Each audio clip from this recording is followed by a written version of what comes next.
Gracias por acompañarnos en este su programa Acceso Directo, que es un espacio para dar a conocer el trabajo de nuestros académicos, investigadores y científicos. Y el día de hoy nos da mucho gusto volver a conversar con la doctora Marta Gabriela Gaxiola Cortés, doctora en Ciencias Biológicas. Ella está aquí en la UNAM, en CISAL, y para eso vamos a platicar sobre los estudios de requerimientos nutricionales de organismos acuáticos. Doctora, ¿cómo está esto de la alimentación acuática? Buenos días. Mire, esta área de conocimiento surgió en el siglo XX, a mediados del siglo XX más o menos, y surgió junto con la necesidad de empezar a cultivar los organismos marinos o dulceacuícolas, porque evidentemente que las pesquerías pues ya no daban abasto en general en el mundo para aportar los alimentos para el hombre que provienen del mar o de cuerpos dulceacuícolas. Entonces, con la necesidad de cultivar estos organismos para incrementar los alimentos para consumo humano, también entonces surgió la necesidad de ver cómo se alimentaban estos organismos en condiciones controladas. Cuando hablo de condiciones controladas, hablo de estanques, de tanques, etcétera, que ya son manejados por el hombre, que ya no dependen de la naturaleza. Antes, normalmente el hombre tenía una función de extractor de la naturaleza y se obtenía por la pesca todos los productos del mar, o inclusive los dulceacuícolas, y con eso se suplía la proteína marina para el consumo humano. Ahora, y cada vez es más grave la situación, casi ya no hay pesca y es muy necesaria la acuacultura, es decir... Y la industria que usted está haciendo de la alimentación acuícola. Exacto. Justo la acuacultura se acompaña de la necesidad de generar la industria de los alimentos para los animales que se están cultivando, porque este control a nivel de cultivo requiere también de un control de alimentos que tengan buena calidad para que al final el producto de la acuacultura tenga un alto valor alimenticio para el hombre. Por lo tanto, al parejo de generarse la acuacultura industrial, se generó la industria de la tecnología de alimentos, y esta tecnología de alimentos requiere del concurso de la nutrición acuícola, es decir, conocer todas las bases fisiológicas con las cuales los organismos tienen la capacidad de alimentarse y utilizar ingredientes y fuentes, ingredientes muy diversos para generar lo que se llama alimentos formulados, que requieren de conocer tanto la calidad de los ingredientes desde el punto de vista químico como bioquímico, y luego hacer las pruebas de alimentación para ver cómo lo absorben y cuánto crecen los animales. Esta industria de la nutrición acuícola ya es una industria fuerte. Tenemos compañías de alimentos nacionales y transnacionales que ya elaboran alimentos balanceados. En México fundamentalmente son para camarón, porque es la industria acuícola más poderosa, y también, por ejemplo, la tilapia como industria en México también es poderosa. Estas dos industrias ya requieren de compañías que generen alimentos por miles de toneladas al año para poder sostener la industria. Ahora, ¿nosotros qué hacemos? Nosotros, los nutriólogos acuícolas, estudiamos la fisiología de los organismos, por un lado, buscamos cuáles de los ingredientes que se encuentran ya sea en la naturaleza o ya sea procesados, son los mejores, son los candidatos para generar fórmulas específicas para obtener máximos crecimientos de los organismos que estamos cultivando, por ejemplo, aquí en la UNAM. Que aquí en la UNAM tenemos una diversidad de cultivos como son los de camarones, tropicales que trabajamos peces marinos, se trabaja el pulpo y eventualmente se trabaja caballito de mar, etcétera, etcétera. Todos estos organismos necesitan de alimentos que cubran sus requerimientos nutricionales y esa es la labor que nosotros hacemos aquí, los estudios básicos para decidir qué ingredientes son los idóneos, qué fórmulas son las adecuadas para obtener el máximo de crecimiento. Esta información nosotros normalmente la publicamos y entonces las compañías de alimentos toman toda esta información para generar sus propias fórmulas y ya pues venderlas a los productores a nivel industrial, ¿no? Por ejemplo, el alimento del mero. ¿Cómo se hace el alimento del mero? ¿Qué ingredientes tiene el alimento del mero? ¿Y cómo vio en las cuestiones químicas que sí le conviene y no al mero? Claro, nosotros generamos un programa de investigación largo de más o menos 8 años para estudiar todos los requerimientos nutricionales de los animales del medio natural para poderlos adaptar al proceso reproductivo. Y trabajamos con el requerimiento de proteína. Primero hicimos una selección de las mejores fuentes de proteína a través de los estudios de digestibilidad in vitro y aparente. La digestibilidad in vitro significa que tomamos las zonas donde se producen las enzimas, en el caso del mero, el estómago, los ciegos pilóricos, el intestino, hacemos un homogenado y los llevamos a un pH adecuado y luego los enfrentamos a los ingredientes. Y a través de una técnica de química analítica obtenemos lo que se llama el grado de hidrólisis, que es el grado en el que realmente el animal podría en un momento dado digerir estas fuentes de estos ingredientes. Y hicimos un barrido de muy diversos ingredientes: harina de pescado, harina de calamar, harina de camarón, concentrado proteico de soya, concentrado proteico de canola, en fin, evaluamos más o menos 12 ingredientes. Entonces vamos a un corte comercial y regresamos. Y aquí se hace el alimento. Regresamos con la doctora Gabriela Gaxiola. Como siempre, estamos aprendiendo.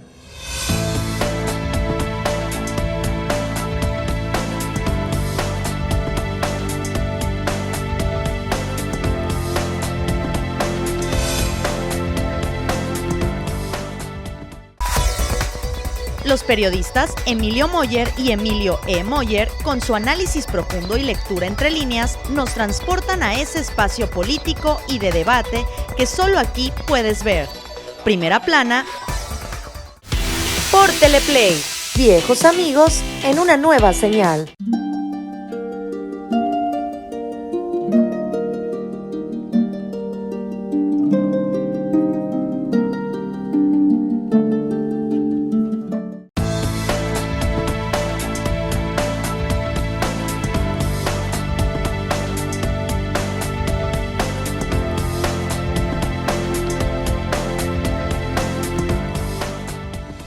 Gracias por acompañarnos en este programa Acceso Directo y estamos platicando con la doctora Marta Gabriela Gaxiola Cortés, doctora en Ciencias Biológicas, y nos estaba platicando sobre los alimentos, cómo se fabrican los alimentos para peces y camarones, y en este caso del mero. Nos dijo que tuvo que estudiar al mero.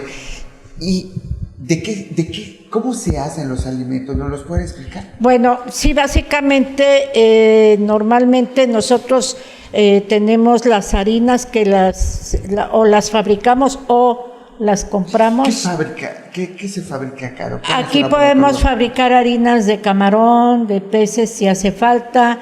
Hemos generado hidrolizados, podemos generar harina de calamar si necesitamos, etcétera, porque basta con secar o liofilizar los organismos, molerlos, secarlos y hacerlos polvo y ya generamos un ingrediente. ¿Aquí se hace?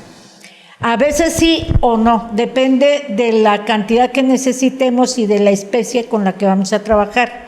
En este caso, una precondición que estamos nosotros teniendo ahorita es que como estas fórmulas que vamos a proponer a la industria acuícola deben de poderse sostener a nivel industrial, entonces no trabajamos con fuentes o con ingredientes emergentes porque no tendría la industria el flujo de ingredientes para sostener una fórmula a nivel industrial. Entonces, una cosa es buscar ingredientes emergentes, y esa es una línea de trabajo que se ha hecho, lo hemos hecho, y otra cosa es usar ingredientes que están en el mercado, probar su potencial de digestión y de absorción por los organismos, y luego ya presentar las fórmulas a las compañías de alimentos para que lo puedan hacer a nivel industrial. Darles nuevas fórmulas, ¿no? Darles fórmulas específicas. Por ejemplo, del mero rojo del Caribe no hay nada hecho. Es decir, solo lo que hemos hecho nosotros de nutrición básica está hecho y algo hay publicado, pero no hay un alimento ad hoc al mero rojo del Caribe. Todo eso lo hemos generado aquí. El trabajo original es de aquí, de la UNAM. ¿Nos puede decir sobre este alimento, sobre el mero rojo?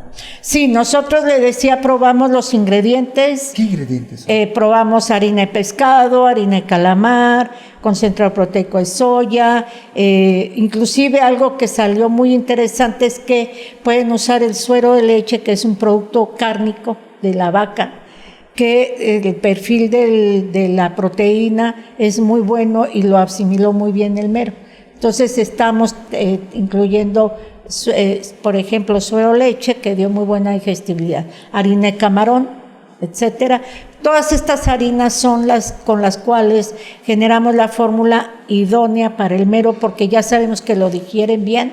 Inclusive hicimos ya los estudios de requerimiento de proteína. Sabemos que el mero tiene un requerimiento de proteína que va por arriba del 52%, es muy carnívoro, y logramos también hacer el trabajo de reemplazar un poco de proteína por lípidos o grasas del alimento, que nos permitió disminuir a 42% el requerimiento de proteína.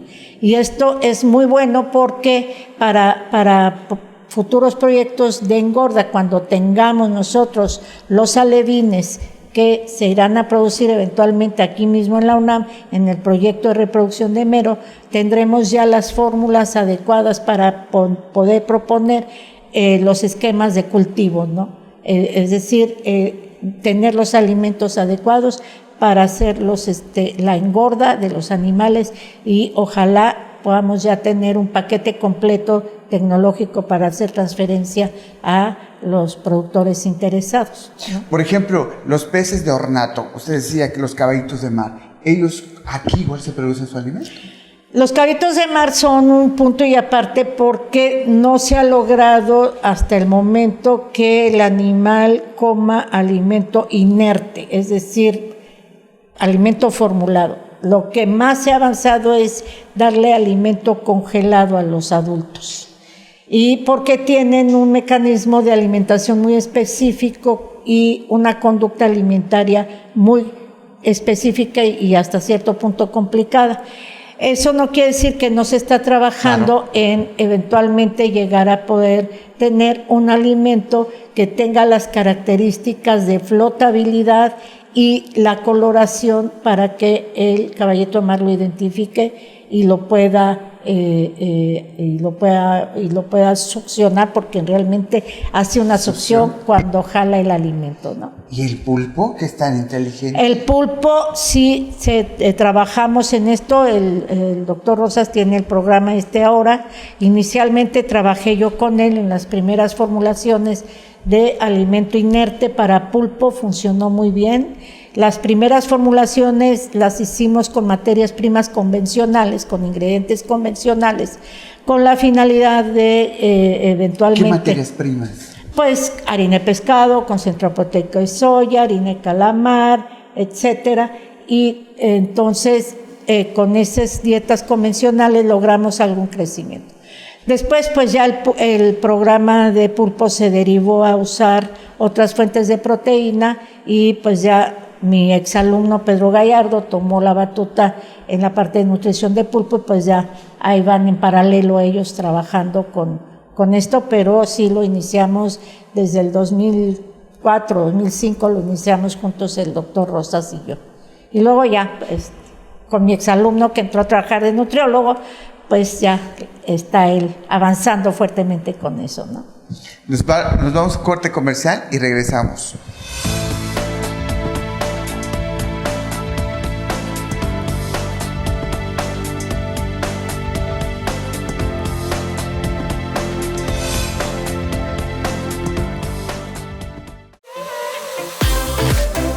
Conoce las maravillas que presenta la península de Yucatán para divertirse y vacacionar en Getaway. Por Teleplay, viejos amigos en una nueva señal.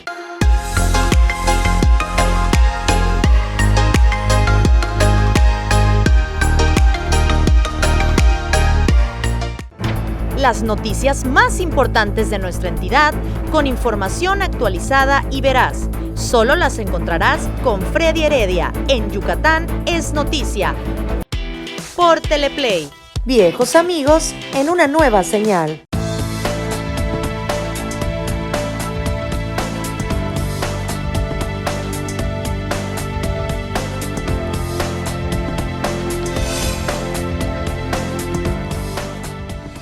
Regresamos, estamos platicando con la doctora Gabriela Gaxiola Cortés, doctora en Ciencias de la UNAM, y nos va a explicar cómo se hace el alimento para peces. Doctora, ¿nos puede explicar al respecto? Sí, miren, ahora, digamos, es la fase práctica en la cual, una vez que conocimos los requerimientos nutricionales y los ingredientes idóneos, generamos una formulación que se puede observar en la hoja de cálculo que está ahí impresa, y podemos observar que esa formulación no es otra cosa que la cantidad de gramos que cada materia prima va a utilizarse para generar la fórmula completa.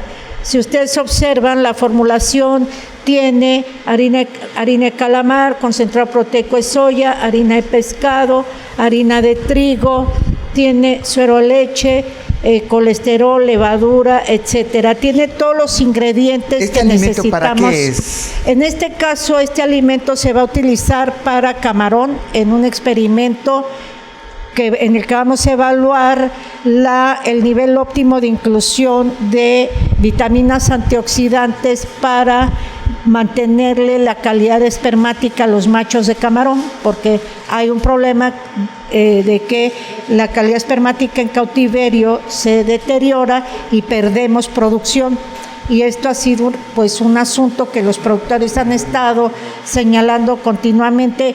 Me refiero a los productores que producen las poslarvas de camarón, que quieren que sus animales estén de mejor calidad mucho más tiempo. O sea, que los camarones que están en cautiverio pierden cuestiones espermáticas. Pierden lo que se denomina calidad espermática, que es que los espermatozoides empiezan a perder viabilidad y por lo tanto se va mermando la reproducción. Y en este caso hay un alimento especial para mantenerles la calidad espermática a los machos. Por eso es un alimento de muy buenas fuentes de proteína, pero además le estamos incluyendo vitaminas antioxidantes para ver cuál es el nivel óptimo en el que el animal mantiene al máximo su calidad espermática. ¿Hay una harina base en este caso? La harina base sigue siendo calamar, pescado, porque se trata de reproductores. Ya en juveniles de camarón hemos logrado la sustitución hasta de un 95% de la harina pescado usando fuentes de proteína vegetal, pero está circunscrito a la engorda. En el caso de la reproducción, el animal sigue necesitando harinas de alta calidad proteica de origen marino. Entonces se siguen manteniendo para estos fines. Ahora, lo que estamos avanzando también es que tengan un alimento formulado y se deje de depender de alimentos frescos o congelados, que es lo que usualmente les dan a los reproductores en el momento para producir las poslarvas. Y porque eso es muy caro, muy oneroso, claro, y la calidad también es muy variable. Entonces también al mismo tiempo estamos tratando de demostrar que podemos mantener a los machos con alimentos formulados que mantengan la calidad y si además les mejoramos la calidad espermática, entonces para la industria de la producción de las poslarvas de camarón son resultados que pueden aplicar y que pueden generar ahorro de dinero en términos de la alimentación, porque es muy caro el alimento fresco y congelado, o bien para la producción. ¿Cuánto hay de ahorro con este tipo de alimentos? Pues más o menos, pues para mantener a un lote de 200 reproductores al mes, más o menos estamos gastando del orden de 30 a 40 mil pesos de alimento fresco o congelado, que además es de importación alguno de ellos. Entonces, y ya con este tipo no he hecho yo el cálculo numérico, pero el kilo de alimento de no debe de rebasar los 1,000 pesos. O sea, menos todavía. Hay un ahorro sí hay considerable. Sí se puede generar un ahorro considerable. El problema básico es mantener el suministro de ingredientes, que eso es otra fase que habría que resolver, de ir viendo con qué podemos sustituir la harina de pescado a este nivel, a nivel de los reproductores, que es el insumo más complicado de mantener en el mercado, porque como son peces marinos que se extraen del océano, y los peces marinos también están escaseando, tenemos un problema serio también de abasto a mediano plazo. Y esa es otra línea de investigación que vamos a abrir, que luego les contaré en otro programa, que tiene que ver con cómo sustituir la harina de pescado para, por lo menos, la industria del camarón. Ahora estamos aquí nada más para mostrando cómo se hacen los alimentos, es tomar las harinas, pesarlas. Ahí en este caso tenemos esa harina de calamar, se pesa, se va adicionando en una mezcladora. Primero se mezclan todos los ingredientes secos, que llamamos secos, que son las harinas, y luego se van a ir agregando ingredientes que son los aceites, como el aceite de pescado o la lecitina de soya. Luego finalmente se agrega un ingrediente que le llamamos aglutinante, porque esta mezcla se va a humedecer y va a quedar como una pasta, hagan de cuenta una pasta para pastel. Que llega a quedar dura después, me imagino. Claro, luego le agregamos un aglutinante como que es el alginato de sodio, y ya queda como un pellet seco. Más bien que una pasta que luego pasamos por el molino de carne y ya salen una especie de espaguetis que luego se meten a la estufa a secar a 60 grados y ya quedan estos espaguetis secos. Si se puede, les puedo mostrar unos que están en el refrigerador para que vean cómo queda el producto final. Ahorita les vamos a mostrar, digamos, una vez que se hace todo este proceso que dura alrededor de hora y media. ¿Hora y media? Hora y media en total. Ya se ponen a secar en estufas especiales a 60 grados y después de 8 horas se saca el alimento y les voy a mostrar, queda como una especie de espaguetis secos, vamos a decir, lo que va a variar es el tamaño del espagueti de acuerdo con el animal de que se trate. También pueden tener otras formas, los alimentos inertes pueden tener muy diversas formas, inclusive si ustedes han visto en la industria de los perros, se hacen hasta de estrellitas y huesitos y eso.